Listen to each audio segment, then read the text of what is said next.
La brucellose. Un nom qui résonne souvent avec des défis de santé publique et vétérinaire. Aujourd'hui, nous allons décortiquer cette zoonose bactérienne, comprendre son impact sur l'homme et l'animal, et surtout, explorer pourquoi elle demeure un sujet crucial. C'est une infection sournoise, aux manifestations variées, exigeant une approche globale et multidisciplinaire pour sa prévention et sa gestion. Préparez-vous à une immersion complète dans ce domaine fascinant et complexe. La brucellose, aussi appelée fièvre de Malte ou fièvre ondulante méditerranéenne, est une anthropozoonose, c'est-à-dire une maladie transmissible de l'animal à l'homme. Elle est due à un cocobacille gram-négatif du genre Brucella. 4 espèces principales sont pathogènes pour l'homme, la Brucella melitensis des ovins et caprins, la Brucella abortusui des porcs, la Brucella abortubovi des bovins, et la Brucella cani des canidés. Retenez bien cette diversité d'autres animaux. Elle demeure endémique dans des régions d'une importance capitale. Sa présence est forte dans le bassin méditerranéen, mais s'étend également à l'Afrique, au Moyen-Orient, à l'Amérique latine et jusqu'à l'Asie de l'Ouest.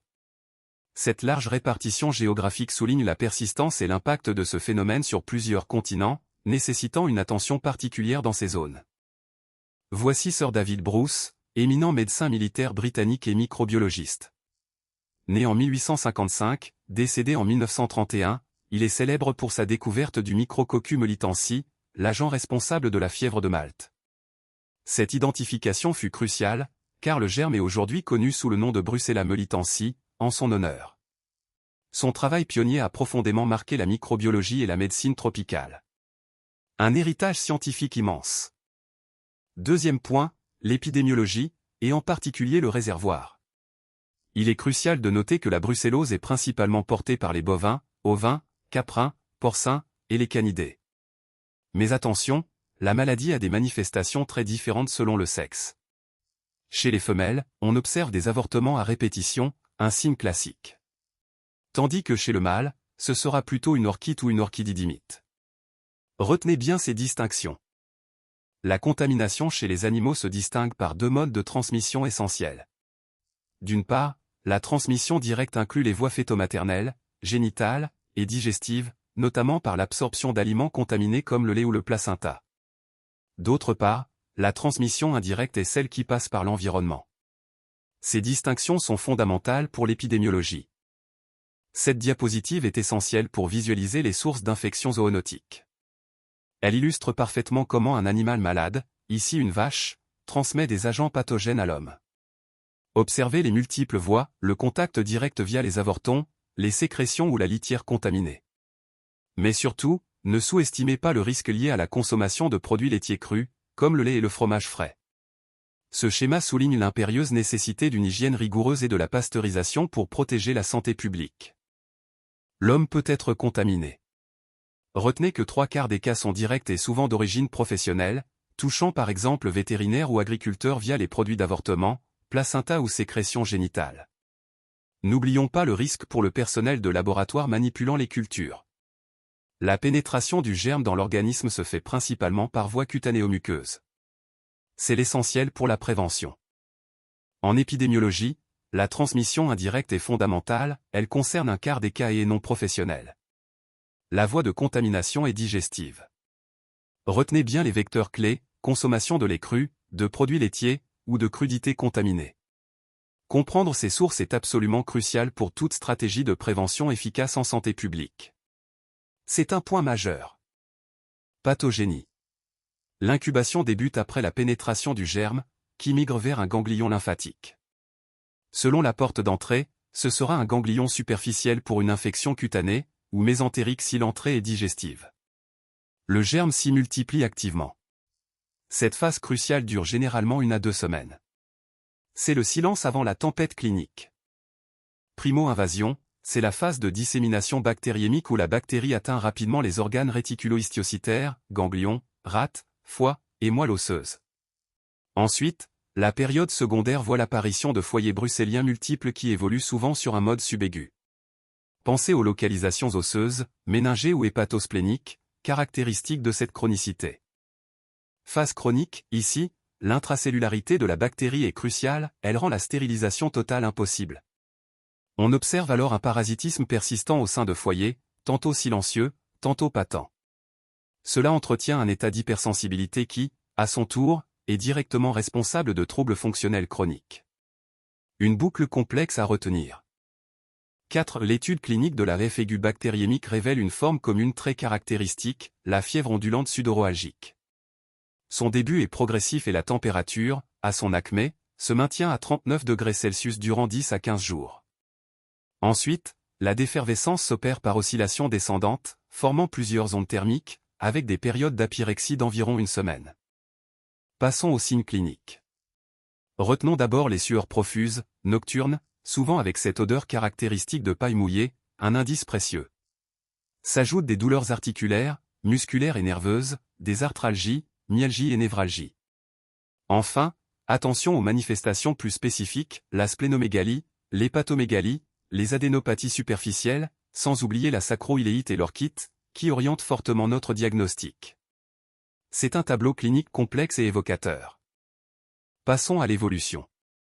Sans traitement, observez une dégradation progressive, les ondes perdent de leur importance, s'éloignent, l'asthénie demeure et des manifestations focalisées peuvent survenir. C'est crucial. Par contre, avec un traitement, les signes cliniques s'estompent rapidement. Mais n'oubliez jamais ceci, le risque de rechute est, lui, toujours présent. Soyez vigilants. Abordons maintenant, dans cette section 4 de l'étude clinique, les formes cliniques à connaître absolument. Nous en distinguons 3 principales. La première est la forme pseudo-typhoïdique, qui simule une fièvre typhoïde.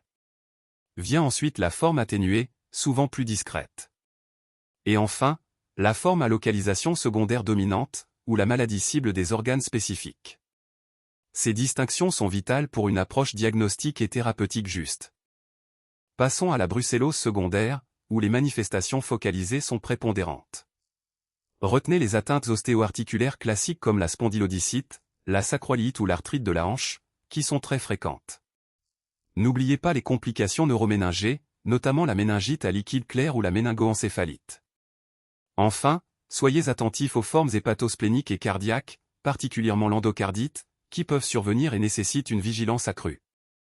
Ici, nous comparons une radiographie standard à gauche et une image scanner à droite, révélant des signes de discopathie dégénérative lombaire avancée.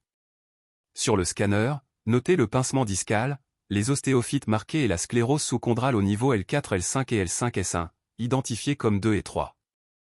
Un phénomène de vide discal est même visible en L5S1. Ces images illustrent parfaitement l'évolution et les caractéristiques radiologiques de l'arthrose vertébrale.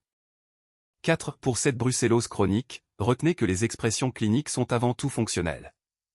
On parle de patraquerie bruxellienne, asthénie, algie diffuse, sueur, fébricule. Mais attention, elle peut aussi persister avec des foyers quiescents, qu'ils soient osseux, neuroméningés ou viscéraux. Enfin, n'oubliez pas les manifestations allergiques récidivantes, comme l'érythème noueux ou l'hypodermite. Une présentation trompeuse à connaître absolument. VE diagnostic. Pour poser un diagnostic, l'hémogramme vous révélera une leuconeutropénie, un marqueur très pertinent surtout à la phase aiguë de la pathologie. La versus, quant à elle, demeurera généralement normale ou seulement modérément élevée, ce qui est une information clé. Enfin, et c'est capital, l'hémoculture sera positive, confirmant ainsi notre diagnostic, particulièrement durant cette même phase aiguë. VE diagnostic 2. Pour ce deuxième volet, la séroagglutination de Wright est notre premier réflexe, détectant les anticorps IgM dès le 12e jour. Ensuite, la réaction de fixation du complément, très spécifique, apparaît un peu plus tardivement. Absolument crucial pour le dépistage rapide, la réaction à l'antigène tamponné, comme le test rose bengale. N'oublions pas d'autres techniques précieuses comme l'immunofluorescence indirecte ou l'ELISA pour une caractérisation plus fine. L'intérêt des examens complémentaires change drastiquement selon la phase de la maladie. En phase aiguë septicémique, foncez sur les hémocultures et le sérodiagnostic de Wright, ils sont d'une efficacité redoutable. Lorsque la maladie se focalise, privilégiez la culture du foyer infectieux et l'IFI ou ELISA qui devient alors notre meilleur allié. Et en phase chronique, malheureusement, seul l'IFI ou ELISA conserve un intérêt notable. 6. Traitement. Abordons sans tarder le traitement curatif, essentiel pour nos patients. Parmi les moyens à notre disposition, retenez bien la doxycycline, une cycline, dosée à 200 mg par jour par voie orale. La rifampicine est cruciale également, à 15 mg/kg jour, toujours Péros. Pour les formes plus sévères, la gentamicine, 5 mg kg jour en IVL, sera votre allié. N'oublions pas le cotrimoxazole et les fluoroquinolones, qui complètent notre arsenal thérapeutique. Points essentiels sur ces familles d'antibiotiques. Les cyclines provoquent photosensibilité, contre-indiquées chez la femme enceinte et l'enfant de moins de 8 ans. Les aminosides sont néphro- et ototoxiques, exigeant une adaptation rénale. La rifampicine colore les urines en rouge. Les sulfamides entraînent leucopénie, anémie, et sont contre-indiqués chez la femme enceinte. Enfin, les fluoroquinolones présentent des risques de photosensibilité et de tendinopathie. Ces informations sont cruciales pour une prescription sécurisée. Passons maintenant au traitement.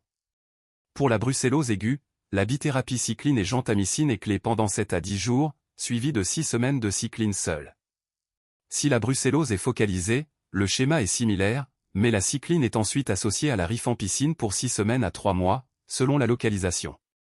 Retenez bien, en cas de brucellose chronique, aucune antibiothérapie n'est recommandée. C'est un point essentiel à ne pas oublier. Pour la prophylaxie de la brucellose, nous agissons sur plusieurs fronts. D'abord, réduire l'incidence animale est clé, surveillance sérologique des troupeaux, abattage des animaux infectés et vaccination. Pour l'humain, les précautions individuelles sont essentielles, comme une hygiène rigoureuse, la pasteurisation du lait et le port d'équipements protecteurs pour les professions exposées, qui doivent également être vaccinées. N'oubliez pas, c'est une maladie à déclaration obligatoire. Merci pour votre attention. C'est toujours un plaisir de partager ces insights avec vous. J'espère sincèrement que cette session vous a apporté de nouvelles perspectives et des outils concrets. Je suis maintenant entièrement à votre disposition pour répondre à vos questions, approfondir certains points ou simplement échanger. N'hésitez pas à lancer la discussion.